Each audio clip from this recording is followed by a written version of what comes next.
Hey, what's up, you guys? Welcome back to my channel. It's Anna, and we are about to get into Basketball Wives Season 10, Episode 1. So, I'm not going blow by blow for Basketball Wives, just the things that really stood out to me. So, let's just get it started. They open up the episode with Jackie is getting married again to Doug, and it's their 26th wedding anniversary. And I'm like, that's beautiful to see married couples that have lasted that long, because nowadays, what's the divorce rate? 50% of I guess Americans are getting divorced. So it's good to see that they still do these weddings every year. I believe a few seasons ago, Jackie Christie always said, if you always planning a wedding, you ain't got time to be planning for no divorce. And it's like that's what's up. And the fact that Doug Christie loved Jackie Christie nutty ass is amazing to me, because the lady is a cuckoo bird. But they get married. I did not like the dress or the hair. Like, didn't care for it. But they show all of the ladies that are on this season this year walking into the venue one by one. The first person that arrives is DJ Duffy. And DJ Duffy is like, oh, me and Emmanuel are still engaged. And I'm just like, who the fuck is Emmanuel? Like, we barely know who you are, what you've been doing for the past couple of years that Basketball Wives have been on, at least your season. And she acting like we know this man. We don't know him, Duffy. But it's good to see that y'all are engaged and thriving. I think she had a child. I don't know if she's had both children by him, but they showed a picture and it was an older boy and a younger child, and I believe that the younger child is by this new man, Emmanuel. The next person that walks in is Angel Brinks. Child, Angel is cool, but I hate the way she dressed. Like, Angel Brinks dress how Amara La Negra's house be decorated. All that gaudy, bedazzled, bejeweled, extra shoulders. Like, I hate it. Even when they was preparing, they were showing the ladies getting their makeup done, some of them preparing to go to Jackie's wedding, or they was preparing to do something, and she had on this blonde wig, and it was giving, what's that lady name, Kim from Housewives of Atlanta. It's just like, I don't be understanding how y'all got this money and the wigs be bad. The wigs be wigging. I don't understand that. That's one thing about people that got money that blows me the most. Like, you ain't got to know how to dress. A lot of people don't know how to dress. But the hair, like, at this point in your career, I feel like the hair should be laid and in better wigs. Like, as much money as you spending on them gaudy ass dresses, them big dumb ass earrings. Then she's talking about she wants to bring the big hoop earrings back with all of the dangles on. It's like, we're not doing that no more. That was so 2000 what? I know I was in high school. We ain't doing that. Like, this is all I do is the studs. I rarely do hoops, but we not doing them big gaudy earrings no more, Angel. I'm sorry. Anyway, the next person that walks in, I believe, they showed Brooke Bailey. They showed what's her name? Malaysia. They showed Jennifer, and they showed British, and also Brandy Maxiel. Child, Jennifer, when they showed her walking in that door, I said, you better walk, bitch. Like, Mama was giving. She was strutting. And it was giving model. And I don't know why she didn't do that. I don't know if Jennifer has ever done that in her career, but she absolutely should have been a model. Jennifer is extremely problematic, but she is very beautiful. And I love the way she dressed. Jennifer is always dressed down. It's rarely ever that I see her in an outfit that I do not like or would not wear. Jennifer be dressed down and her hair be laid all the time. Like, Jen gets it right. Jennifer gets it right. Shawnee gets it right, because Shawnee be cute. But everybody else on this season is not giving. Malaysia be cute sometimes, This wig that she got on is uh tattered up in the front. It's just like, why is y'all wigs not right? Anyway, let's get off that. So everybody arrives to the wedding. um Malaysia and Brandy, no, Malaysia and Jennifer sit next to each other. And when Brandy walks in, she sits next to, I think, the twins from the last season that I didn't get their names. Do not care for them because they some pick me ass, follow the leader ass women that I didn't like that last season. Um and then they just threw them in there. Like, we don't know who these twins are, and they was on some pick me ass shit when they came last season, so I'm really not interested in them. But they were there, and I believe that's who Brandy sat next to. And when she saw that Malaysia was sitting over there and Brandy, she, spoke to both of them. She gave a general, hey, like, hey, how y'all doing? And Jennifer said hello, and then Malaysia was just like, when you, I feel like us as, I want to say, I guess, Americans have a tendency to, like, sometimes smiling is a form of speaking. However, it was rude the way Malaysia did it. Like, hey, bitch, like, hello. She didn't even wave, like nothing. She just gave that smirk, and I'm just like, okay. You can see the discomfort on Brandy's face, like, oh, okay, bitch, that's what we doing. So, Jennifer ends up asking Malaysia, like, what's tea? Why you ain't speak? And she's like, I mean, there's no beef, but we don't talk like we used to. And Jennifer like, word? Like, y'all used to be besties. And then Malaysia says, I mean, we were really close, but it is what it is. And I'm just like, don't do that, Malaysia. Like, you and Brandy was click tight, and you sitting here trying to downplay what Jennifer is trying to say. And Jennifer had corrected her, like, no, bitch, y'all was best friends doing best friend shit. So what you mean? Like, best friends, like I said. I didn't like that. Malaysia has a tendency to do that shit. I used to like Malaysia until she got on that mean girl shit. It seemed like every time somebody get a whiff of Evelyn Lozada, they want to start acting funny towards other people. That's what it gave. It seemed like after Malaysia got click tight with the cool girls, i.e. Shawnee and Evelyn and Jennifer, then she started acting funny. But anyway, for some reason, somebody convinced Brandy to go and talk to Malaysia, because it's weird that they not speaking to each other since they were so tight. Brandy went back and forth about doing that, but she eventually went over there to talk to Malaysia. And Malaysia dry as fuck. Like, you saying there's no beef, but the way you acting is given that y'all do have beef with one another. And it's just like, what's wrong with you having a conversation? I just didn't like the way Malaysia was acting. But then we're not gonna act like Brandy wasn't doing too much. And Brandy has a tendency to go from 0 to 100. She be here, and then it gets all the way up to here, because she walks over to Malaysia, says hello. She like, I haven't talked to you in a while. And Malaysia was like, literally, she did that. And I'm just like, oh my God, both of y'all finna get on my nerves this season. And then Brandy ends up saying, Wolf died. And Malaysia was like, Wolf died? And then Brandy says, oh, so you didn't know, Wolf is Brandy's father. He passed away, I think she said, a month ago. And Malaysia's like, no, I did not know. And then Brandy's like, you knew, because we have mutual friends. Then here go Malaysia. Actually, we don't have mutual friends. And it's just like, come on now. Both of y'all is full of shit right now. Like, I am pretty sure that lengthy friendship, they've been friends for over 15 years. Y'all ain't got no mutual friends.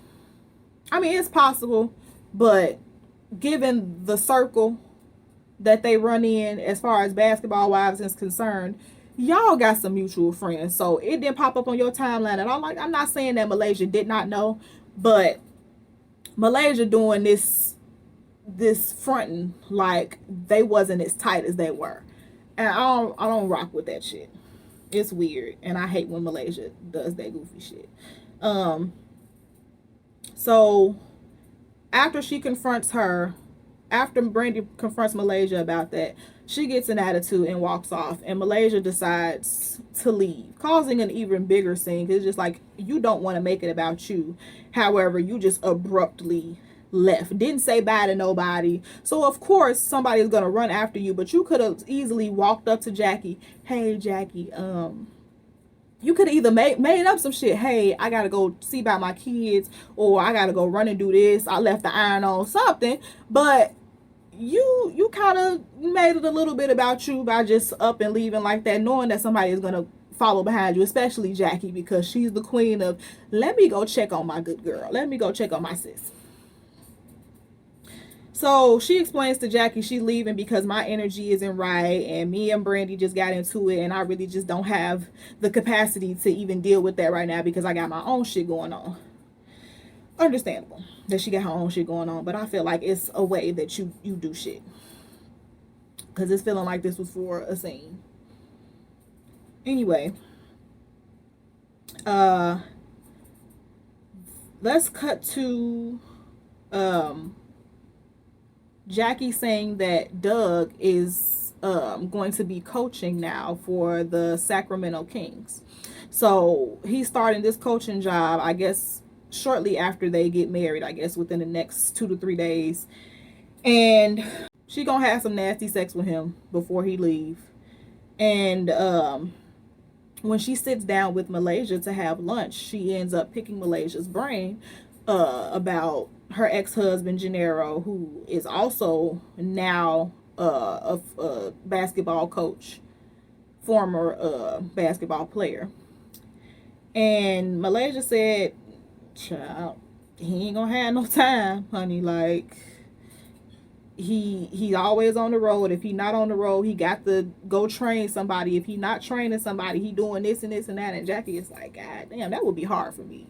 Like, I'm already glued to my fiance. It would be hard for me to be in a relationship with somebody that is constantly on the road and you don't see them for months at a time. Like, I couldn't, long distance is not for me. I'm mature enough to understand that I couldn't do it. But big ups to you and all the other people that can do that.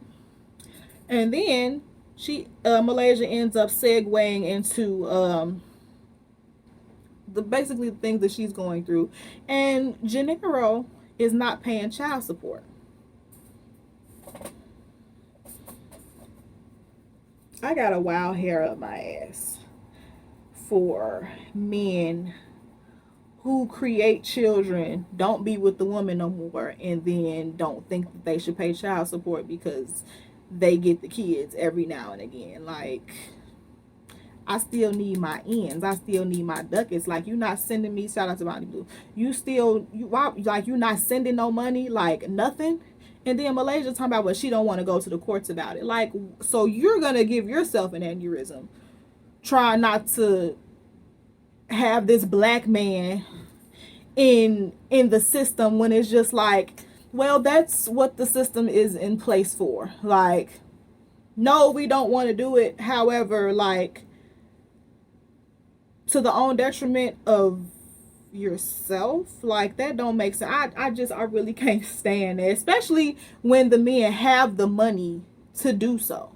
Like, why you can't pay this lady child support? You got enough money to give your kids what they need. And these men think that, just like Candy baby daddy, oh, Candy is a multi-millionaire, so she don't need mine. It's just like, it's not even about that, bro. Like, that money is owed to your children. They be thinking since the women got money, oh, they got it. It's like, no, I still need your financial support as well. These kids is getting older. Prices is going up. Like, what makes you think that you don't have to do your fair share?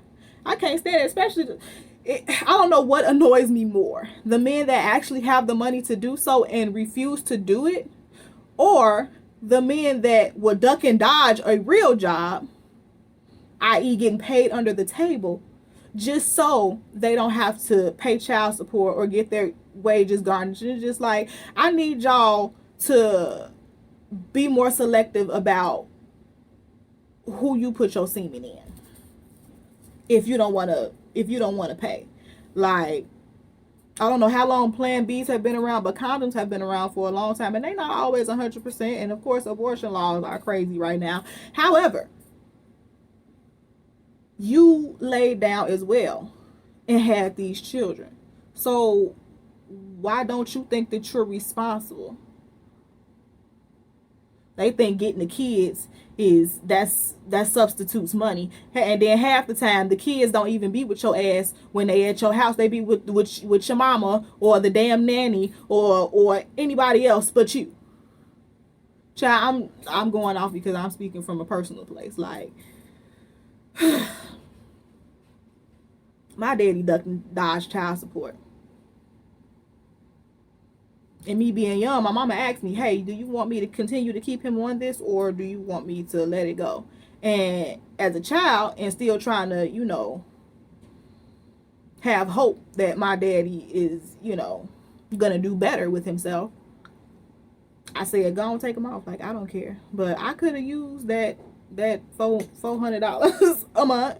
One of my siblings was getting a check, but I don't even think it was even $100. But anyway, child, that's neither here nor there.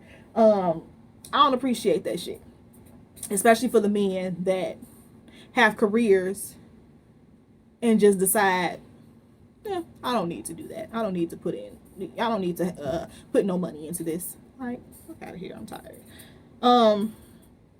So Malaysia, Shawnee and Jackie meet up and they go shopping because Shawnee didn't end up making it to Jackie's wedding. She said she tried everything she could, but she couldn't, get on the flight.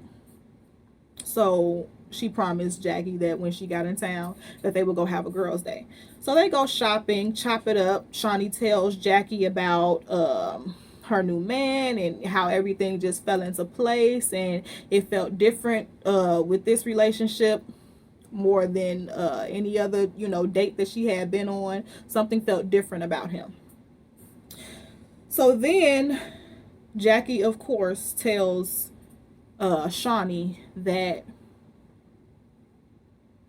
Malaysia and Brandy ended up getting into it at her wedding, and they had some kind of tip going on, and Shawnee was like, that's really sad how some of that these girls their friendship has become what it has, and I want to sit down and talk to Malaysia and Brandy and see if they can hash it out. The usual shit that Shawnee do. She goes and fake try to be the peacemaker, but deep down she's still a mean girl. So sometimes it don't even really be feeling authentic, but it is what it is. The only other thing I took away from this episode is Angel. Rockstar. Like, out of all the people, Rockstar is the guy you decided to procreate with. Like, I don't remember a whole lot about Rockstar from Love and Hip Hop, but I do remember him being very problematic, and he got on my damn nerves, and it was a couple of times that I wanted to come through the screen and strangle him. So I'm just like, what made you get with this lame ass man? Because his aura is lame and do too much, and I just, it's a mess, and he messy. Like, I don't know. I don't know. Angel don't make a lot of good decisions as far as clothes, child. This man, I don't know what's going on. But that was Basketball Wives, you guys. I will be back next week. Hopefully this season gives. I'm going to give it a chance. I wasn't going to rewatch it because of that shit they pulled last season. But we're going to see what it's giving. It's been a while. Hopefully I can give everybody a clean slate. But so far, I'm still not liking the people that I didn't really care for before. But that's been my review, you guys. Please like, comment, and subscribe. Drop down in the comments and let me know what you thought about my review in this episode. Let's talk, girl. And I'll see you guys in the next one.